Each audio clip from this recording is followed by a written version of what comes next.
Hoy nos acompaña Iván Portocarrero. Él es jefe de análisis sectorial del Servicio de Asesoría Empresarial de Apoyo Consultoría, ¿no?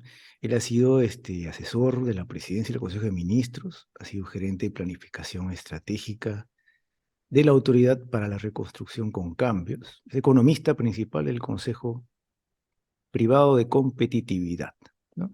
Es economista de la Pacífico. Tiene una maestría en Administración Pública en Columbia University. Iván, bienvenido, gracias por aceptar la invitación. No, gracias a ti. Como te comentaba, en el PAT, en el Grupo de Investigación de Sostenibilidad, siempre estamos buscando adaptar o dar a los estudiantes, a nuestro público, el contexto económico del país. Es importante lo que Alejandro Fontana, que es el director del grupo, habla siempre sobre territorialidad, que es, no puedes hacer sostenibilidad si no está especificada a un territorio, a una sociedad en específico, ¿no? Sino una política pública o una acción empresarial sostenible no tiene sentido, ¿no? Entonces, por eso te hemos invitado para que nos compartas un poco. ¿Qué piensa Apoyo Consultoría? Ustedes publicaron hace poco una serie de propuestas de reformas, las propuestas para restaurar el dinamismo de la economía. ¿Cuál es su punto de vista? ¿Cuál es el objetivo principal? Mira, a ver, lo que estamos teniendo, primero, viendo un poquito el 2023, es que este año va a ser un año de caída, ¿no? Menos, nosotros estamos calculando en apoyo medio punto, otras consultoras, otras entidades que hacen previsiones también están por ahí, ¿no? Entonces, es un año de recesión y ya el próximo año vamos a comenzar a ver un crecimiento que nosotros hemos catalogado como un crecimiento débil. Va a estar, en términos simples, entre 2 y 3% y dependemos mucho del clima, dependemos mucho de lo que va a pasar.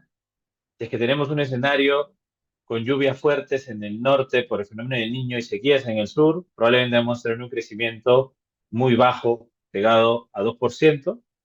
Y si las lluvias son más moderadas, que es como parece que va a venir, estaríamos tal vez un poquito más pegado al 3%. Pero hacia adelante, ya viendo un poquito más el futuro, igual estamos estimando que el 2025, 2026 y los siguientes años, el crecimiento en Perú esté entre 2% y 3%. Va a estar por ahí. Y esa tasa es una tasa insuficiente para mejorar las condiciones de vida de la población. Y te pongo dos cosas, por ejemplo. Recién en el 2026, el ingreso promedio de un trabajador peruano alcanzaría el nivel prepandemia. Recién en el 2026 alcanzaría el nivel del 2019. La Es pobreza. decir, la Ujú. caída que hemos tenido en la pandemia la- nos va a tomar desde la pandemia 6 años en recuperar, 3 años más, justo para En el siguiente ingresos. gobierno, en Así es, ingresos. en ingresos. En pobreza todavía no nos recuperamos. Pobreza vamos a estar todavía en niveles alrededor del 25%, el 2026. 25% es casi lo que teníamos en el 2000, 2011, 2012, ¿no? Entonces, nos está costando esa recuperación. Nosotros en 2019 estábamos con la tasa de pobreza alrededor del 20%. 2026 vamos a estar por encima.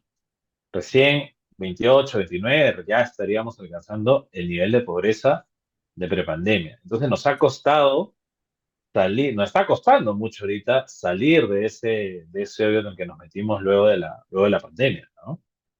O sea, hemos retrocedido en la práctica 10 años en Así es. ingresos y en En pobreza. ingresos, en pobreza, en clase media, en Entonces, distintas los variables que puedas grandes, ver, hemos retrocedido. Así es. o sea, los grandes anuncios ministeriales de que hemos crecido, los últimos gobiernos han habido crecimiento, es engañoso estadísticamente, ¿no? Pareciera que hay Ese, crecimiento, pero lo que tú claro, me dices es, en realidad, la caída ha sido tan fuerte y la perspectiva de crecimiento es tan limitada que va a tomar 6 años regresar a lo que hemos perdido el 2019. claro, porque mira, por ejemplo, En la pandemia caes 20%. Después el 2021 salen con anuncios de dicen crecimos 13. Claro, 13 suena súper alto, pero si caes 20, el año previo todavía estás por debajo del nivel prepandemia. Claro, Y claro, es lo después creces muy poquito, lo que ¿no? se explica cuando le dices a los alumnos, bueno, si estás en el colero de la tabla de clasificación del fútbol, puedes crecer pues 100%, pero solamente subes del último al penúltimo, ¿no? Entonces no es Así ningún es, crecimiento. así Eh, es, así es. ¿Y qué está proponiendo apoyo entre sus ideas? ¿Qué podría sacar? Porque lo que estamos viendo acá es, tú me dices 2 o 3% los próximos años, Ujú. sostenidamente. Eso significaría que el crecimiento potencial de la economía peruana ha bajado y estamos alcanzando un potencial reducido. Así es. Lo que tenemos que, acá hay dos bloques de medidas que se tienen que hacer, ¿ya? Primero, hay medidas de muy corto plazo que se tienen que implementar para que en el 2024 podemos crecer por lo menos 2%, por encima de ese 2, ¿no? Que es un poco el piso de la proyección que te decía. Nos tenemos que asegurar de crecer más de 2% y hay medidas que se tienen que implementar lo más pronto posible y que tienen efecto el 2024. Pero, y un poco lo que hablábamos de ver el crecimiento hacia futuro, es que también tienes medidas para empezar a ver tasas mayores de crecimiento ya a partir del 2025. No podemos conformarnos con ese rango de 2 o 3%, pero tiene que crecer más. Debemos apuntar a crecer entre 5 y 6%. ¿Y Pero para cuáles serían apuntar a tus... crecer, claro, para apuntar a crecer entre 5 y 6% son medidas que tienes que empezar a implementarlas desde ahora, pero cuyo efecto no lo vas a ver el 2024. Ujú. Vas a verlo 2025, 2026 y vas a ir viendo gradualmente. Entonces, lo que Y proponemos en apoyo, ¿sí?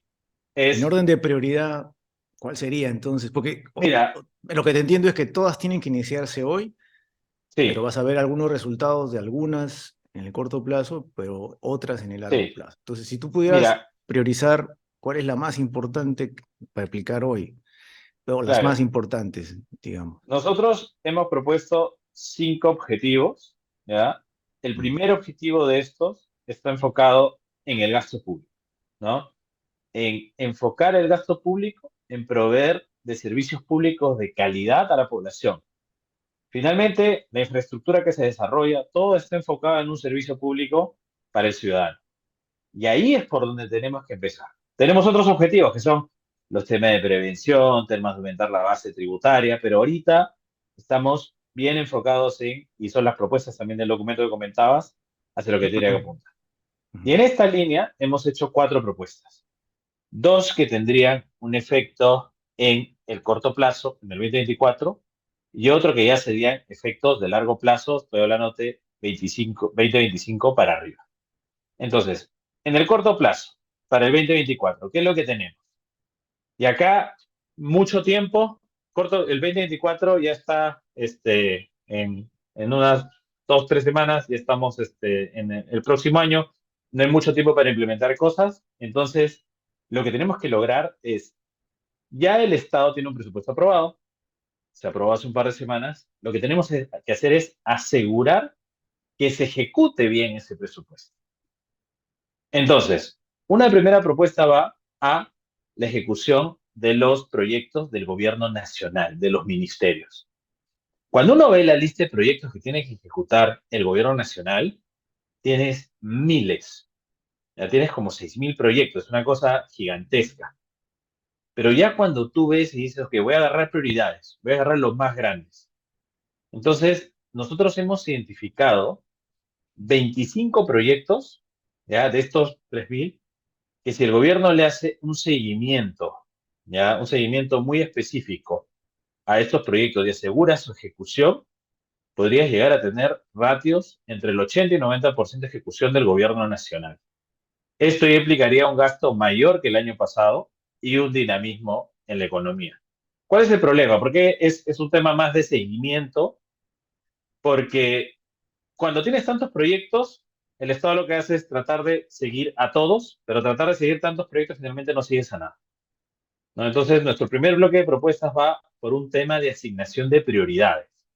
Entonces, gobierno, tú tienes estos 25 proyectos que son grandes, son importantes, tienes un equipo que funciona bien, que es el equipo especializado de seguimiento de la inversión, que hoy está muy enfocado en minería y está haciendo una buena labor en minería. Entonces, ¿qué esa buena labor que se está haciendo en minería con esto se traspasa a estos proyectos de inversión pública? Entonces, sigues con esos 25 proyectos y ya le vas a sumar unos puntos adicionales de crecimiento de la inversión pública, ¿Y ¿no? cuáles son Entonces algunos decimos, de estos 25 proyectos importantes, por ejemplo? mira, es una gran cantidad de carreteras, ¿ya? Que tienes en general a nivel nacional. El MTC es uno de los ejecutores más importantes que tiene el gobierno nacional. Tienes también paquetes de colegios, algunos hospitales, ¿no? Y hemos tratado de escoger estos 25 proyectos para hacer seguimiento entre los más grandes, pero que también estén lo más dispersos posibles en el territorio nacional, ¿no? Para que no estén todos muy concentrados solo en algún punto. Hemos hecho esa selección de esos 25 proyectos. El detalle, la gente que tiene el documento, que se los podemos hacer alcanzar, ahí va a poder verlos en detalle. Pero básicamente son Vamos a poner el carreteras, link, vamos a poner hospitales. el link Sí, en el video para que puedan ver el detalle. sí.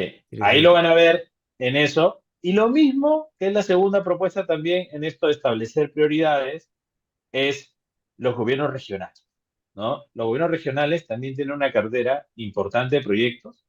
Acá lo que hemos definido es, para los gobiernos regionales, tienes que seguir a uno, solamente uno por gobierno regional. Un proyecto en la Libertad, un proyecto en Ancash, hemos agarrado entre los más grandes que tienen los gobiernos regionales, porque si por lo menos aseguras que uno se ejecute bien, el más grande, ya está asegurado un nivel mínimo de ejecución. O sea, ya le estás dando dinamismo a la economía. El problema es que a veces este tipo de proyectos, ok, se licitan, ya nadie los mira, se entrampan y nadie entra a solucionar el problema. Acá lo que se necesita es que este equipo esté yendo paso a paso con el proyecto y si tiene una traba, entre y destrabe. Ujú. Muy parecido a la labor que están haciendo hoy con minería, es traspasar esta labor a estos proyectos. Entonces, esta definición de prioridades con estas primeras dos medidas que te digo es algo que se podría ver en el corto plazo, 2024, pero también al mismo tiempo hacer seguimiento a tantos proyectos no es necesariamente la mejor alternativa que tienes, ¿no? Porque Ujú. tendrías mucho equipo, mucha gente, que tal vez en un año puntual con el 2024 lo puedes hacer, pero lo que necesitas hacia adelante son más reformas más estructurales, ¿no? Y hacer un cambio en los ejecutores, en quién termina ejecutando las obras, y a eso apuntan las otras dos medidas de mediano y largo plazo que tenemos, ¿no? Ujú. Eso viene por ahí. Esas dos que Ese- son de mediano y largo plazo es, ya tenemos proyectos, tenemos estos proyectos, para los que no conocen, que son ejecutados no bajo la modalidad de la obra pública tradicional, no como se ejecuta, digamos, la pista idea al frente o alguna carretera regional, sino son estos proyectos que son bajo convenios gobierno a gobierno. Es Ujú. decir, como se hizo los Panamericanos, como se han hecho parte de las soluciones integrales de la reconstrucción con cambios también, como ahora también se quiere hacer la nueva carretera central, como se está haciendo el aeropuerto Chinchero. Estos proyectos, ya, para que tengas una idea, tienen una buena capacidad de ejecución. Un proyecto de gobierno nacional relativamente grande del MTC ejecuta 70-75% promedio. Esa es la ejecución promedio de una entidad ejecutora tradicional del gobierno nacional. Ujú. Gobiernos regionales y locales, muy por debajo, 60-65% del presupuesto. Plazos, también se pasan de los plazos, tanto en las licitaciones, tanto en la elaboración del proyecto, demoran muchísimo. Los proyectos, gobierno a gobierno, tienen una ejecución que va entre 80 y 90% de su presupuesto.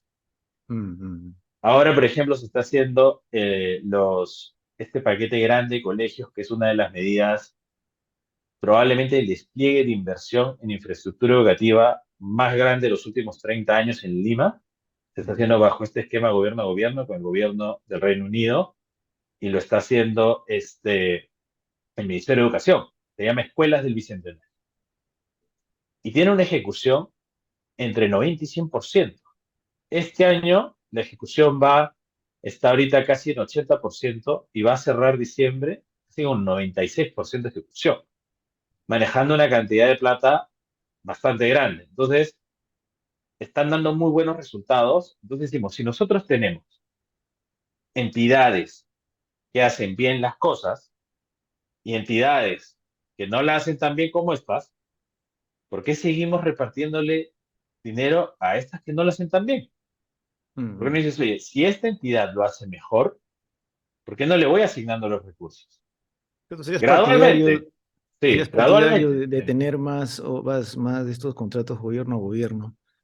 Y supongo que es porque tienes a otro gobierno, país, que es auditado y tiene sus propios controles, que también está detrás de la ejecución de los, Ujú, no es que está solo Perú y sus burócratas, ¿no? En el cambio, en los gobiernos regionales, al único que tienes es a Perú y sus burócratas, que ya son 1,5 millones, es lo que está valiendo en gestión, que claro, pues ellos no tienen mayor, si no es detrás de ellos, como tú dices, no lo van a hacer, ¿no? Y eso es en cuestión de ejecución pública, ¿no?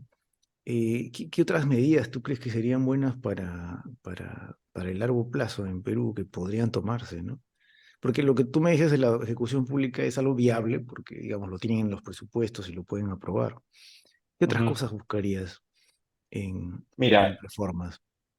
solamente para cerrar un poquito la idea de la ejecución pública que está bastante en línea con los objetivos, Mm, esto de poner al mejor ejecutor a hacer las cosas aplica también para los temas de prevención, por ejemplo.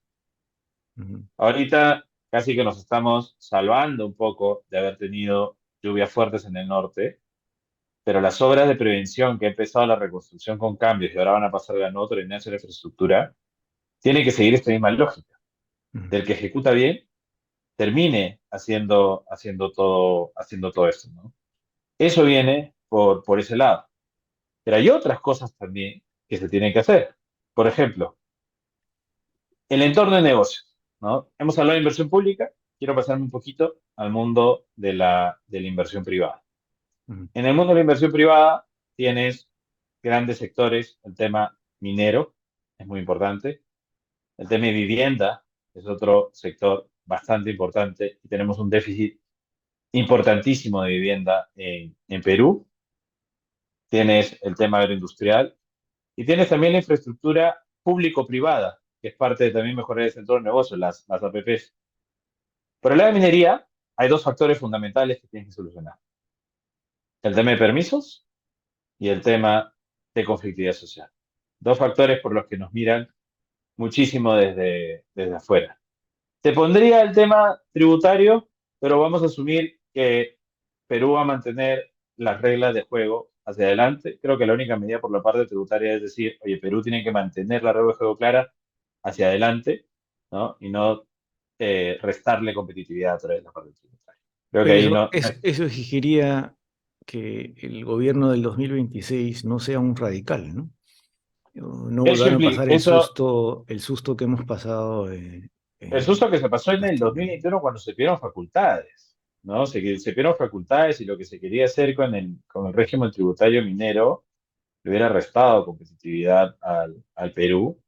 Entonces, es básicamente que cualquier nueva autoridad que entre respete las reglas de juego que se tienen en este momento, ¿no? Eso es lo importante. Es una estabilidad eh, fiscal, tributaria, jurídica, que es muy importante. Ahí no es que hay algo que hacer, ahí es más algo que no se debe hacer, ¿no? Por ese lado. Esa es la parte ¿Qué no se tributaria debe hacer? en reglas de juego. Pero también tienes esta parte que te mencionaba, el tema de permisos y el tema de la conflictividad social. En el tema de permisos, la ventanilla única minera ya se ha puesto y hay un decreto que crea la ventanilla única para permisos mineros, pero Mm, lo que falta es implementarla. Y acá es muy importante, cuando tú tienes una ventanilla única, no es cuestión de decir, ok, pongo en un lugar y todos los permisos entran en ese lugar y después se desvían a otras partes, pero termina siendo lo mismo. Solamente que en lugar de mm. ir a distintas zonas, vas a un lugar, ¿no? Esto tiene que implicar, requerir una reformulación también en los procesos, un sinceramiento en los plazos, ¿no? Mm. Más más allá de tener si un plazo es 120 días, un plazo es 150, un plazo de 200 días, no es necesariamente cuestión de, ok, reduzco el plazo. Puede ser un plazo más largo, pero lo importante es que se cumpla, ¿no? Lo importante es sincerar un nivel de plazos que te permita cumplir con la norma. Y nosotros lo que vemos es, ok, empecemos por donde están los problemas más graves. Empecemos por la parte ambiental. Entonces empecemos por la parte ambiental. Un factor de retraso muy importante que tienes en el tema minero, por ejemplo, hacer esta línea de base medioambientales, que por ejemplo el sector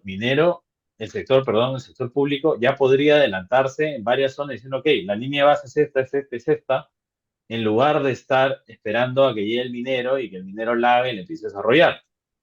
El tema de las observaciones, un problema que tiene siempre, lo que pasa es que legalmente tú puedes presentar tu estudio ambiental Ujú. y la entidad te puede observar y después te puede hacer observaciones sobre esas observaciones. Entonces se había implementado una medida que a mí me parecía muy buena, que tú tenías un acompañante a la hora de elaborar tu línea de base y avanzar. Pero a pesar de eso te seguían observando. Y era porque, claro, el ok que te da el que te acompañe, tu acompañante no servía. No era vinculante, No ¿no? servía. Entonces, Ok. claro, entonces es, ok, entonces ¿para qué tengo un acompañante? Ujú, ujú. Entonces, ¿por qué no mejor le pones que el acompañante, que es de la misma entidad que te aprueba el permiso, tenga una opinión vinculante? Así tú vas junto con la entidad, porque acá tampoco estamos hablando de un tema de, oye, yo no quiero cortar permisos, yo no quiero decir esto no sirve, esto no. Nosotros sí consideramos que es importante tener un permiso ambiental, pero también consideramos que es importante hacerlo de forma eficiente.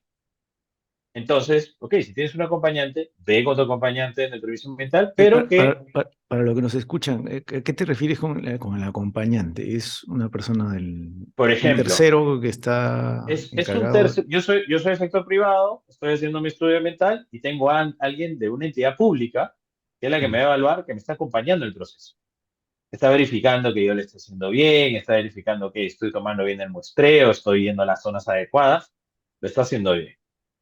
Entonces, la lógica de eso es que cuando yo vaya ya con el estudio listo, el permiso salga más rápido porque alguien ya de la entidad ya lo ha ido viendo en el proceso y debería acelerar la aprobación. Lo que ocurre es que eso no está pasando en la práctica. Mm. Y es porque no hay vinculación entre lo que me dijo por poner un ejemplo, práctico. Si mi acompañante me dice, haz A, yo hago A, y él me dice, A está bien, voy a la entidad y me dice, no, tienes que hacer B también. Yo le digo, pero el otro me ha dicho Ah, que haga A. ok. Entonces acá lo importante es decir, ok, si el acompañante me dice una cosa y me da el ok, ok, hagámoslo vinculante, hagamos que se van superando etapas. Esto te Pero permite parece, acelerar el pero proceso. parece que en el gobierno nadie quiere firmar, ¿no? Nadie quiere ser responsable de ser el vinculante, porque eso acarrearía responsabilidades, ¿no? Eso acarrea responsabilidades, pero finalmente hay un evaluador. O sea, el evaluador es el que está haciendo responsabilidades. Entonces, ok, ¿por qué O sea, nadie querría hacerse entonces tú lo ves responsable de como ese más punto? un vacío en el proceso que podría ser Es un vacío en el subsanado. proceso que puede ser subsanado Mm. y no lo vemos como algo muy complicado ni muy complejo, ¿no? Habías mencionado, Especialmente también porque cuando miras la cartera de proyectos mineros, ujú, no es que tienes una gran avalancha ahorita de proyectos que estén en ese proceso. ujú, Entonces, realmente podrías focalizar bastante bien, que es algo que también carece el gobierno. Muchas veces el gobierno quiere ver todo y viendo todo no es nada. ujú, Entonces, un tema de focalización. Yo creo que también hay un temor a la focalización porque están a decir, ¿por qué miras eso y por qué no es otro? Entonces mm. terminas pecando de que tratar de querer ver absolutamente todo, ¿no? Ahorita ahí tendrías, digamos, el tema minero que produce impuestos, rentas y genera otros beneficios del resto de la economía. En el tema del agro que has mencionado como otra de los puntos a reformar, se ve que el trabajo en el agro se ha reducido bastante, es lo que estaba viendo en las cifras, ¿no? Sí. Eh, ¿Tú qué propondrías ahí, sobre todo en el tema agroexportador, ¿no? Mira, en el agro ya hay lo que buscas. Ahorita el tema del agro que está pasando ahorita también es un tema bastante puntual, ¿no? Es un tema climático el Ujú, fenómeno del niño, ¿no? La temperatura. Ahorita el principal cultivo que está en campaña es el arándano.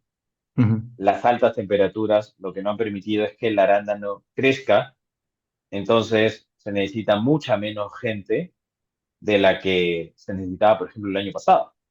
Entonces tienes caídas del empleo entre 20 y 25%. Hay empresas que han reducido en 50 a 70% la cantidad de gente que tenían trabajando en él. Pero es ¿Y una condición solo es por la condición climática. climática o también los cambios en el régimen Hoy, laboral? hoy es una condición climática, ¿ya? El problema del régimen laboral igual es que, claro, le hiciste modificaciones sustanciales, ¿no? Un régimen que casi todos los agroindustriales, por no decir todos, confirman que funcionaba bastante bien. Ahora están contratando bajo este nuevo régimen, algunos contratan bajo el régimen de exportación no tradicional, ¿no? Pero sí deberíamos pasar probablemente a tener una norma mucho más parecida a la que se había derogado que la que tenemos ahora. El costo laboral termina siendo una de las principales presiones que tiene el sector agroindustrial y por evidentes razones es un sector intensivo en mano de obra, entonces es un costo bastante importante, ¿no? Entonces, Claro, y subir los costos genera pues, desempleo, porque el empresario tiene que tiene que entregar menos gente, pues, ¿no? Entonces, no solamente es un así es, costo para el empresario, sino es un costo social así para es, la población, ¿no? así es. Entonces, ahí es volver y finalmente también necesitas ampliar la frontera agrícola, es lo que se busca. Ujú. Eso ahí también lo logras con estos grandes proyectos como Majes Iguas 2, Cobo Chaimochic 3, que hoy lamentablemente están parados, ¿no? Entonces, tienes esos dos proyectos que te incrementarían significativamente esa frontera agrícola, esa capacidad de agroexportación más, y es lo que te daría un impacto bastante fuerte en el caso del agro y en el caso del empleo también vinculado a la agroindustria. Entonces, el Y destrave ahí de qué este proyecto podrías también hacer resultaría. para destrabar esos. Mira, primero veamos también un poquito la historia. Los Ujú, proyectos de APP principalmente han estado en manos del gobierno nacional. Estos son dos proyectos que están en manos de gobiernos regionales. Gobierno regional de Arequipa, gobierno regional de La Libertad. Dentro de los gobiernos regionales es que se entrampó. Hubo cambio de gobierno en el gobierno regional de Arequipa. El anterior lo tenía un poco más avanzado. Ahora se vuelve a entrampar. Clásico en un cambio de gobierno. Se ha propuesto que Majes Iguas 2 pase a la nueva Autoridad Nacional de Infraestructura, que tiene en promedio, procesos más eficientes que lo que tienen los gobiernos regionales. Entonces ya podría avanzar bajo esta nueva autoridad más exigua. Lamentablemente hemos perdido mucho tiempo. Entonces va a tener que volver nuevamente y son proyectos que pasan, pero una vez más y en línea casi con lo que también había empezado, las obras las tiene que ejecutar quien tenga la capacidad demostrada de tener una buena ejecución. Yo puedo ujú. ser el gobierno regional y a mí me compete ejecutarlo porque la ley lo dice así, pero tal vez no tengo la capacidad de ejecutarlo. El gobierno regional de Piura, perdón, el gobierno regional de Arequipa nunca había hecho un proyecto de la escala de Majes Iguas 2. Entonces, claro, se quedan cortos a la hora de decir, ok, tengo que revisar el estudio de ingeniería, tengo que revisar eso. Entonces, ¿por qué no van al que más lo sabe? Y hay una transferencia de conocimientos. Eso es lo que también se tiene que guardar. No vas a dejar rezagado pues, el gobierno regional o el gobierno local. Tienes que buscar también, ok, cómo lo hacemos en conjunto, cómo destaco profesionales para que aprendan y después regresen, que es lo que también se busca con estos proyectos gobierno a gobierno. No es cómo genero las capacidades acá para ya tampoco no depender. No podemos estar eternamente viendo el proyecto gobierno a gobierno, ¿no? Pero sí tenemos que buscar esa transferencia de conocimiento en este punto. Y estos dos proyectos sí incrementan significativamente la frontera agrícola, no es lo que se busca a través de estos. Justo las reformas suenan bien, el problema es que justo van en contra en todo la idea de política que está en tendencia, ¿no? Que es eh, promover la regionalización, por ejemplo, en estos temas tan complejos, debería revertirse pero políticamente pues es incorrecto totalmente, ¿no? No estás descentralizado. Justo parte de las propuestas que hacemos, también hicimos pensando en que muchas cosas que se proponen siempre las pensamos en, tenemos que hacerlas para que sea lo políticamente correcto, lo políticamente viable, pero finalmente, a ver, ¿cuándo voy a poder sacar tal vez Majes Iguas 2 como el gobierno regional de Arequipa bajo su autonomía? Tal vez no lo podamos. Los colegios que se reconstruyeron en la reconstrucción con cambios, los hospitales, los colegios, eso requirió pasar de unidades de responsabilidades que están en los gobiernos regionales al gobierno nacional. Ah, o sea, no es algo nuevo, digamos, podría No es, también no utilizarse es esa algo, experiencia en estos otros casos así que están es, entrampados. Ah, así es. Funcionó en la reconstrucción con estos colegios, con esos hospitales, con esa sobreprevención, se transfirió legalmente, ¿no? La autoridad bajo ley era la que estaba, la que definía quién eran los ejecutores. Entonces sí se puede hacer este cambio legalmente. Finalmente, es principio de subsidiariedad, lo tiene que hacer quien tenga las capacidades para claro. hacerlo. El servicio público lo tiene que brindar el que esté en mejor capacidad de hacerlo. Finalmente, no es un tema, tenemos que poner al ciudadano en el medio de todo. Tú lo que Ujú. tienes que buscar es llegar con servicio público de calidad al ciudadano. Si lo hace nacional, si lo hace regional, si lo hace local, no importa. Lo importante es que lo haga quien puede llegar más rápido al ciudadano, ¿no? Y no estar Pri- en pri- este tema de yo lo hago, tú lo haces o quién lo hace, ¿no? Priorizar la eficiencia sobre el populismo, ¿no? O Así la es. narrativa política, ¿no?